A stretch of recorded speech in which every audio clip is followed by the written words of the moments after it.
আজ আমি একটা ভাইরাল সানস্ক্রিন ট্রাই করব আর দেখব যে সেটা কতটা লাইট ওয়েট। তার জন্য আমি আমার ফেসের একদিকে ট্রাই করব নর্মাল সানস্ক্রিন আর একদিকে ট্রাই করব ভাইরাল সানস্ক্রিন। আমি লেফট সাইডে ইউজ করেছি একটা অর্ডিনারি সানস্ক্রিন, যেটা ব্লেন্ড হতে অনেক বেশি টাইম লাগছিল।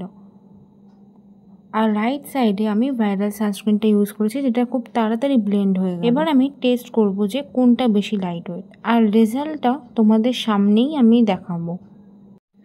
জাস্ট দেখো যে এটা কতটা light weight, no greasiness, no sticky feeling. So আমি ইউজ করেছিলাম Dermaco 1% hyaluronic sunscreen aqua gel. সত্যি এটা এতটাই একটা লাইট ওয়েট সানস্ক্রিন যে এটা অয়েলি অ্যাকনিপন স্কিনের জন্য একদম পারফেক্ট। আর এতে আছে SPF 50 PA++ প্রোটেকশনের সাথে নো অ্যাডেড অয়েলস। এটা সোয়েট রেসিস্ট্যান্ট, তাই হিউমিডিটি বা লং ডে আউটডোর করলেও কোনো চিন্তা করে না, তাই ব্রেকআউটসের কোনো চিন্তা নেই। তাই দেরি না করে আজই এটা ট্রাই করো আর কমেন্ট ডাউন ফর লিঙ্ক।